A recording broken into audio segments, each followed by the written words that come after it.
Hey guys, it is One Unbound Project, and this is episode 1. And today, the topic we are covering is self esteem.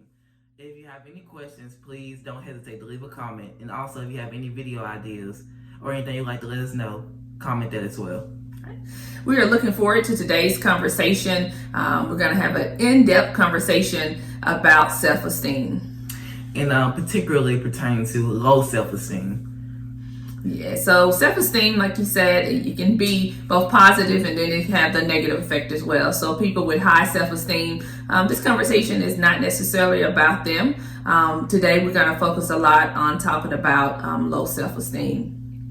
Low self-esteem is really where you feel that you're not worth as much as somebody else. You feel lower than someone else, and you really don't have that confidence in yourself for a factor of reasons, which we'll get into later.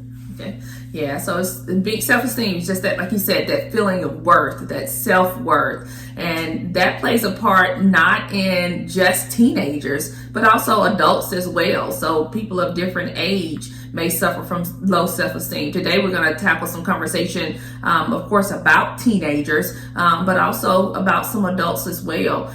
So Chris, just kind of talk about, what do you think some of the causes of low self-esteem, may be for teenagers? Usually I see is bullying, teasing, calling people names that really lowers a person's self-esteem.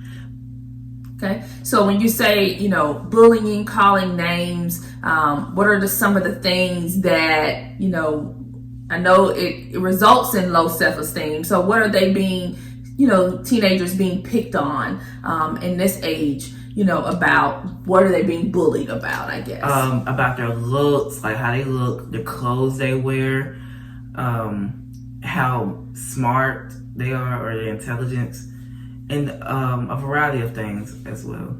Okay. But those are some of the main ones. And I know bullying, we hear that term a lot. Sometimes it's overused.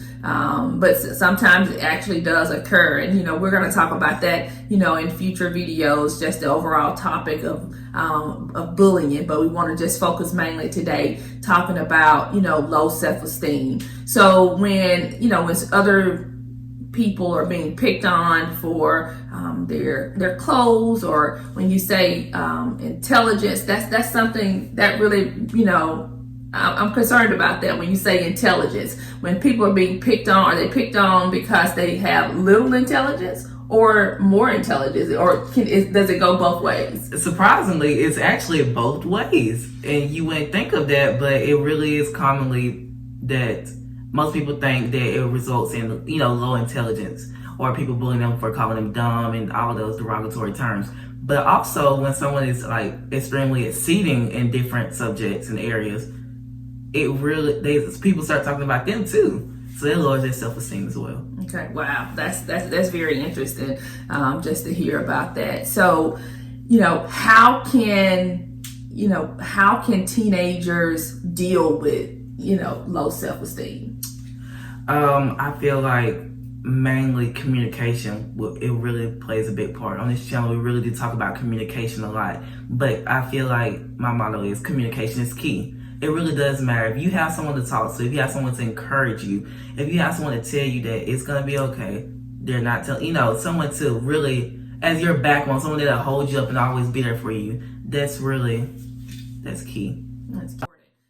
And that's why we talk about the conversations that, you and I have, that, we have some in-depth conversations about, self-esteem and some other topics, but it doesn't necessarily have to be a parent, because some students, or not, I'm not gonna say students, but some teenagers are not comfortable with, talking to their parents, and we want them to be. That's the reason for this, this channel. We want them to be comfortable with talking to their parents. But who else can they talk to? What can they do if they don't have that, relationship? I would recommend, probably who you'll be most comfortable with is a student or a friend or a close friend. But even if you still don't have those, I would try and go to a counselor or any other adult that you really do feel comfortable with. Because I'm sure that they will, honestly, if you trust them, they will have your best interests in mind and will try and help you to the best of their ability. So when you see somebody,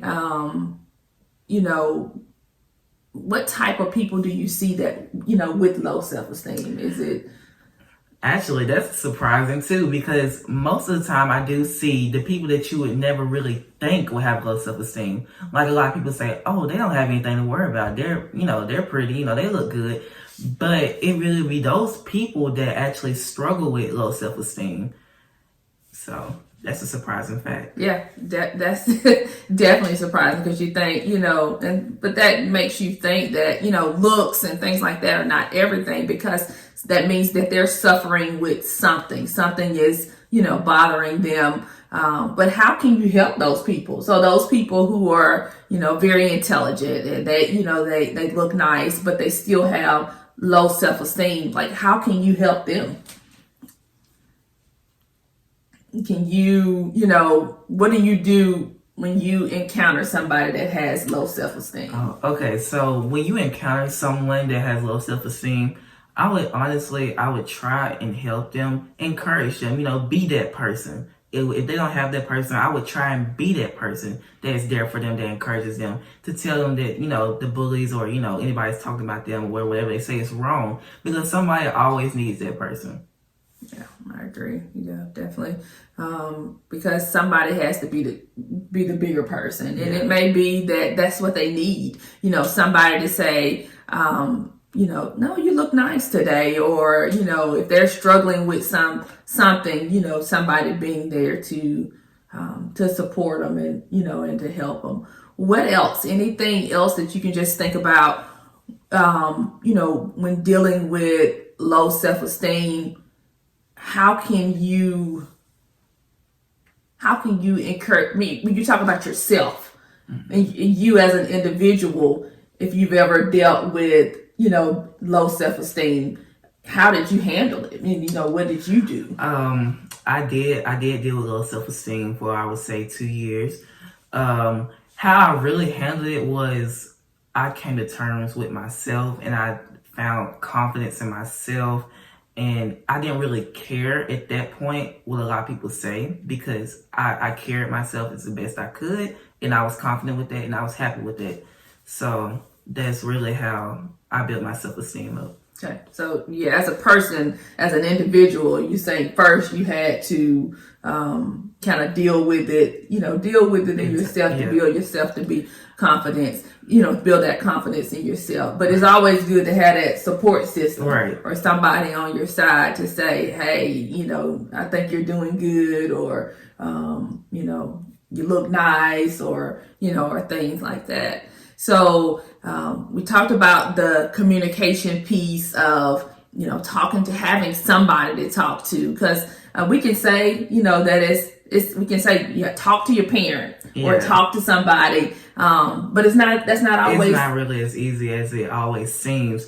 And we do understand that, but I just really want to let you know that once you do open up, I feel like you'll really be surprised in most cases that those people are actually trustworthy and will try and help you. Yeah. Once you gotta take that first step. It's that first step. It's that first step. But I know it's that first step, even as a parent, to, we have to say certain things to our children, to get them to understand. And, as a parent, it's hard. And as a kid, it's probably, hard to receive, some of the things. And I tell Joquez all the time, I'm not here to be his friend. We have a relationship, but we're not friends. I don't try to be his friend, but we have that open communication where, we can talk about things. And it's not to say, hey, we talk about everything. I'm sure there are things that we don't talk about, that he may talk about with his friends, and that's perfectly fine. But the door is open. He knows that the door is open, and I appreciate that. Anything else that you can think of about, just self-esteem? We talked about, low self-esteem. But let's take a quick moment to talk about high self-esteem. Let's take just a quick moment to talk about high self-esteem. Do you think that those with high self-esteem, is it always good? Do people often look at that as a good thing, or do people sometimes look at it as a bad thing for some people? Yes, some people actually do end up looking at that as a bad thing, because it comes off as overconfidence.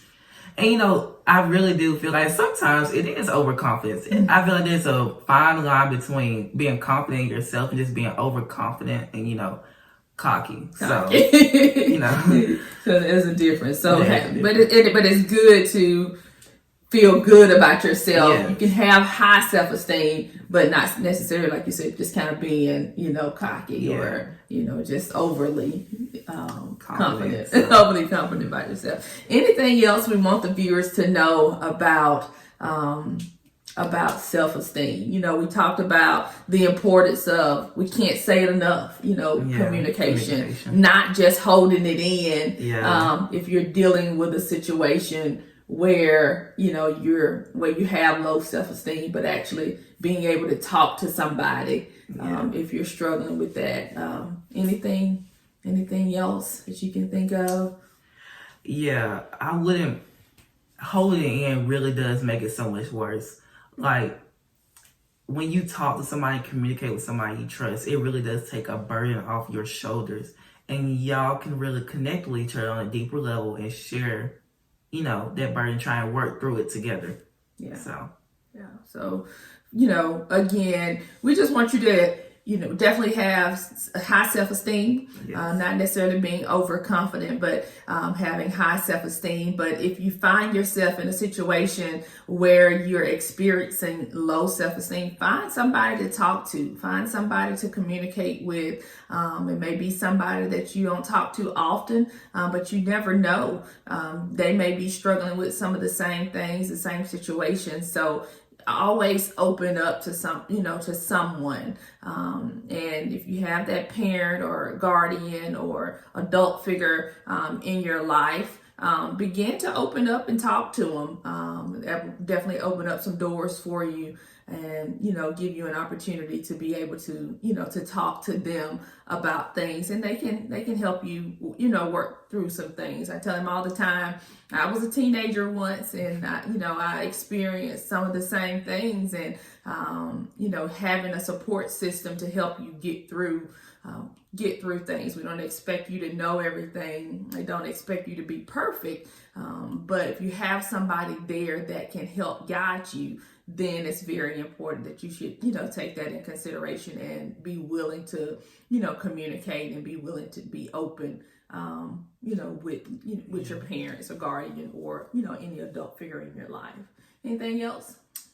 No, I think that's it. Okay. Oh, wow. So I hope you all enjoyed this conversation. We definitely enjoyed having this conversation about self-esteem. Again, if you have any questions or comment, please comment on the video. And also, we are looking for topics for our upcoming videos. So please comment that as well. We're looking forward to the next episode. So just follow us on all of our social media outlets. Be sure to subscribe to our channel. And we look forward to seeing you on episode 2. All right. And again, this is One Unbound Project, and we dare to be bound.